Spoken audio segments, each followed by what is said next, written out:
Bien, este es el segundo vídeo sobre la Primera Guerra Mundial. Nos habíamos detenido en la batalla del Marne, célebre batalla que da por finalizada en la primera fase de la guerra, esa guerra de movimientos, y que había tenido lugar había dado lugar a un resultado positivo para los aliados, que consiguieron detener ese plan Schlieffen que planteaba el alto mando alemán y que frustró un poco su iniciativa de conquistar Francia tan rápidamente. Había un gran optimismo en las tropas alemanas pensando que iba a ser tan sencillo, y desde luego no lo fue. Y ahora veremos todo lo que significa eso para la población en cuanto a pérdidas, en cuanto a derrotas y en cuanto a muertes, como toda guerra.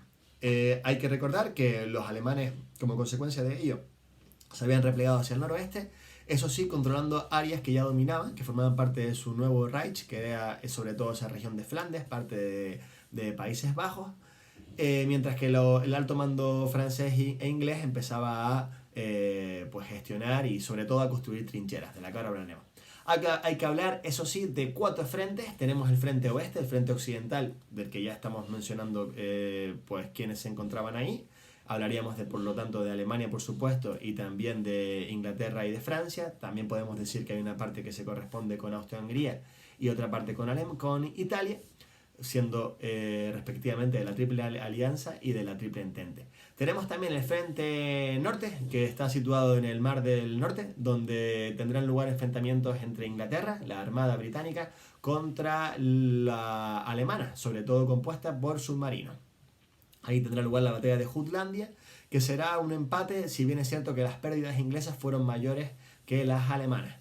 Tenemos por otra parte el frente oriental, es decir, en el este, donde encontraremos a las tropas rusas frente a las tropas alemanas. Recordemos que ya habían sido derrotados los rusos en la batalla de Tannenberg y sufrirán también otra derrota más adelante.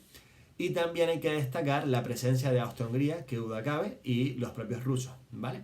Por último, tenemos el frente sur. En el frente sur es un área complicada, donde encontraríamos toda esa región del Mar Egeo, también los estrechos del Bósforo y de Dardanelos, con Turquía y Bulgaria junto con Austria-Hungría como partes de la Triple Alianza, y con Rumanía, con Serbia, también con los ingleses que se van a meter por ahí y que van a sufrir una derrota en Galípoli, junto con los italianos y el resto de aliados dentro de la Triple Entente. No obstante, la Primera Guerra Mundial, si algo la describe, es la terrible vida que tiene lugar en las trincheras, de la que hablaremos a continuación, comentando también un poco sus características y algunas de las principales batallas. Espero que estemos atentos.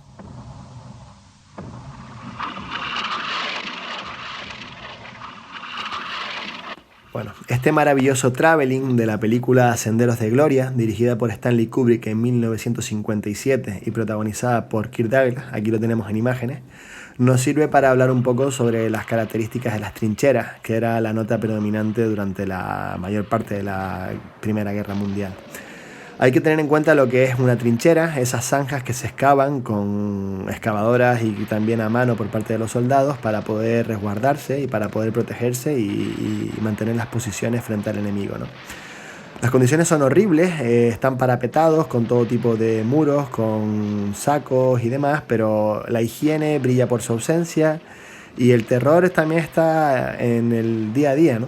Al escuchar todas estas bombas, los bombardeos constantes, las penurias que pasan, también mucho frío, eran inviernos duros donde las condiciones agravaban aún más la situación de los soldados, ¿no? Que desde el punto de vista físico, pero también mental, se verían perjudicados por las características del conflicto. Vemos aquí a muchos soldados muertos de miedo, algunos de ellos saben que tienen que atacar en breve y se van a jugar la vida literalmente, ¿no? Todas estas escaramuzas, todos estos enfrentamientos, todas estas ofensivas muchas veces quedaban en saco roto porque apenas sacaban algunos metros de terreno para llevar consigo un saldo muy negativo de personas que fallecen. Bien, aquí vemos que está este teniente, no sé ahora bien, que le está diciendo al coronel que tienen que atacar y les arenga, cuando suene el silbato pues tendrán que ir hacia las líneas enemigas, ¿no? Esto es la constante.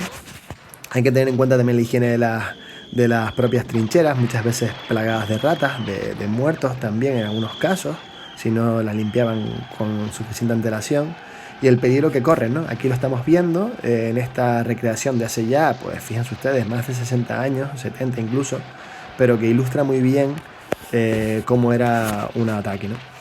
En 1915 tuvo lugar un enfrentamiento importante en el Frente Sur entre marzo y diciembre de ese mismo año, en donde las tropas aliadas sufrieron una gran derrota frente al Imperio Turco Otomano. Murieron 180.000 aliados en lo que se conoció como el desembarco de Galípoli.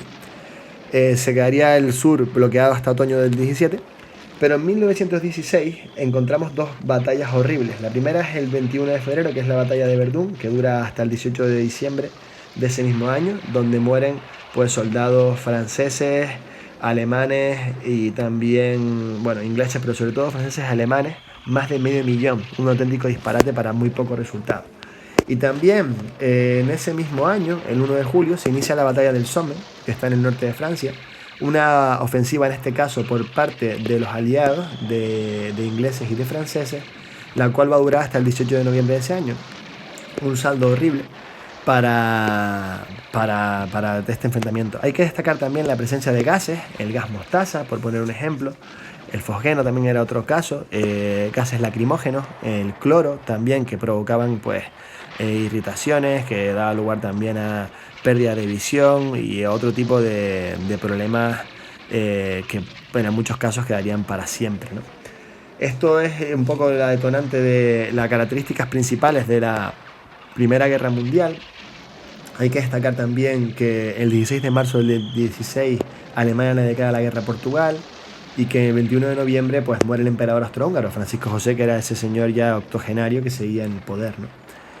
En el 1 de febrero del 17 Alemania lanzaría una guerra submarina hacia Inglaterra. Y hay que destacar también que el 7 de mayo del año 1915 un paquebote británico, el Lusitania, naufragaba en la costa de Islandia torpedado por un submarino alemán, dando lugar a más de 1.200 desaparecidos y algunos de ellos americanos, ¿no? Lo cual traería consigo la declaración de guerra por parte de Estados Unidos. Bien, aquí vemos un poco estas características. Pasaremos ahora a ver qué ocurre en 1917. La crisis de 1917. Este año es clave en la guerra porque Estados Unidos declara la guerra a Alemania tras lo acontecido por el de Lusitania y por las relaciones internacionales. En el frente encontramos a occidental algunas ofensivas por parte de Inglaterra en la región de Dunkerque, la ofensiva de Flandes, además de otras ofensivas también por parte del ejército francés en otras regiones como la campaña y también por Verdún, que tampoco ofrecieron grandes resultados.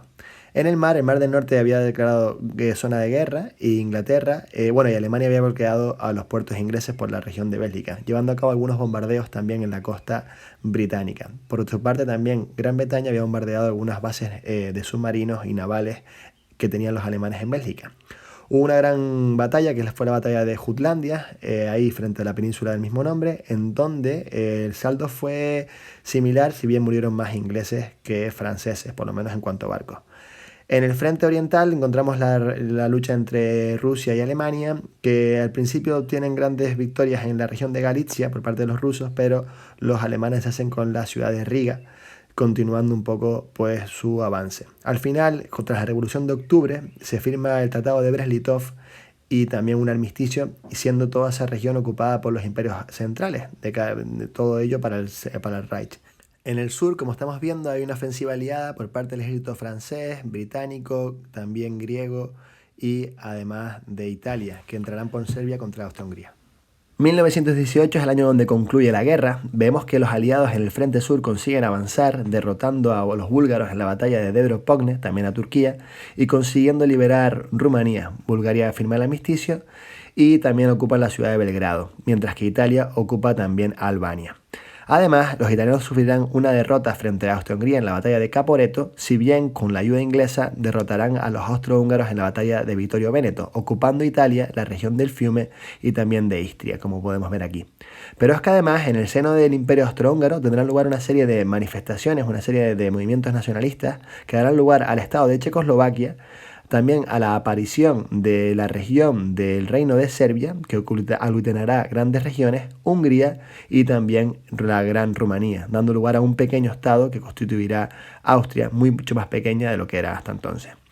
Por otra parte, los alemanes llevarán una grandísima ofensiva, sobre todo estamos hablando de los meses de marzo-junio, y durante un momento llegarán a atacar en 5 puntos distintos, llegando a alcanzar grandes victorias, por lo menos estratégicas, ocupando la región del Marne, a 50 kilómetros de París, casi igual que al principio. Pero con la ayuda de los americanos, pues volverán a obtener grandes victorias, como la de Château-Thierry, que obligará a los alemanes a replegarse hacia la línea Hindenburg, como vemos en la imagen. Además, a medida que avanza el año, pues encontraremos también grandes avances por parte de las tropas francesas que obligan a retroceder a los alemanes y que poco a poco tendrán que ir replegándose.